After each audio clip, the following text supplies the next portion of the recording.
Ponderosa is a unique foundation. What started as one man's vision for an inclusive and compassionate community has evolved over more than 2 decades into a way of life for its many participants.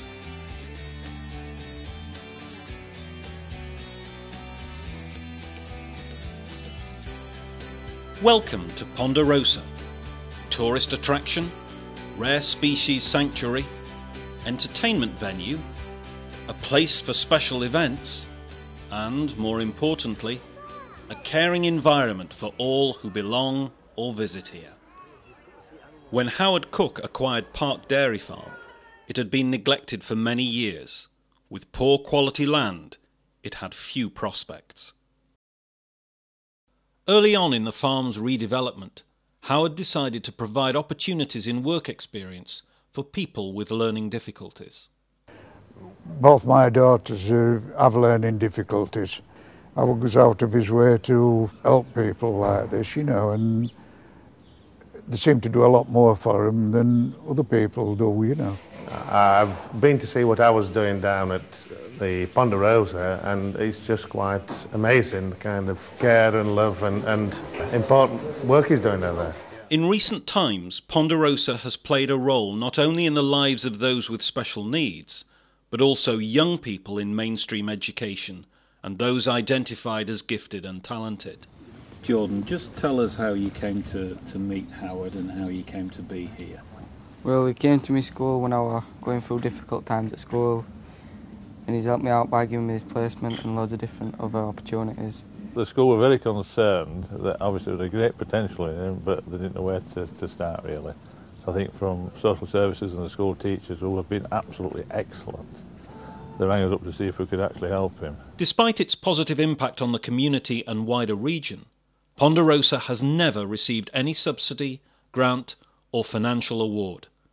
And whilst there are commercial elements to the development, such as the business park and the restaurant, these are facilities that have attracted and engaged new friends and supporters. We decided to move to the Ponderosa. We came down and saw Howard, and the more we wandered around the place, the more we got a feeling of, I suppose, people that care. And even though Howard was a builder, if you strip away the bricklaying person from Howard, you find somebody that's really caring and is trying to make an impression. Plans are also in place to create a continuing care retirement community, featuring 145 retirement cottages and a 50-bed residential care home. In 2004, the Department of Health described such communities as a comprehensive alternative to both sheltered housing and residential care, providing for a whole range of needs and individual circumstances.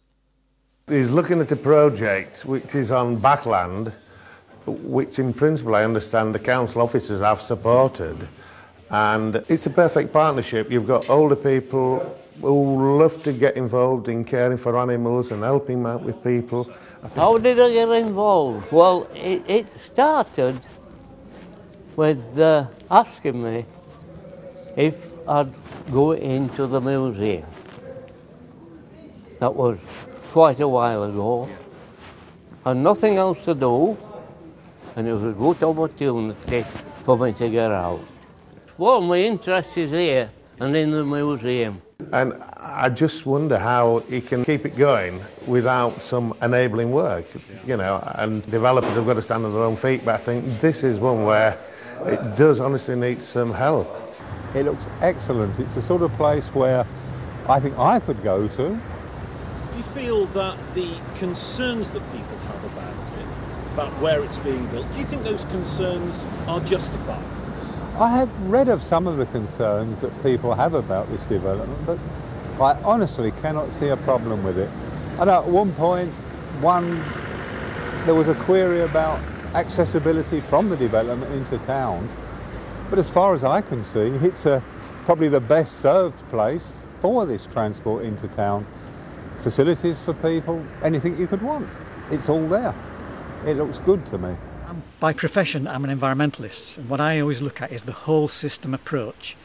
And if I look at that site, and as an environmentalist, I look at that site, very, very low biodiversity, It's got concrete tanks on it from a former sewage works. It's got a very sort of dilapidated quarry on it.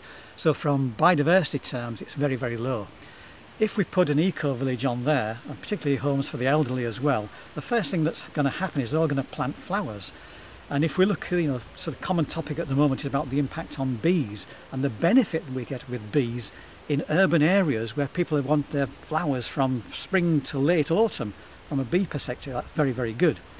The water attenuation system brings on board a whole host of water systems which then increase massively the amount of biodiversity that will be on that site. So as an environmentalist, what I'm saying is that that will significantly increase the biodiversity in that area. At Ponderosa, where there was once nothing, there is now something. An area of dereliction and neglect has become a centre of activity and growth. Growth in all its forms. Economic growth, true, but personal growth and environmental growth too. It's just quite amazing kind of care and love and important work he's doing down there. Howard goes out of his way to help people like this, We have a philosophy that if we've got it, we'll share it, and that's part of how Ponderosa has grown today. And it's just like being part of a big family. Really, he's helped me out a lot, as Howard, and got me this placement. Come in here, lift me up. If you strip away the bricklaying person from Howard, you find somebody that's really caring and is trying to make an impression. Ponderosa builds the bridges between peoples, between the urban and the rural, the young and the old, the natural and the developed, the gifted and those with special needs. It is a community for now and for the future.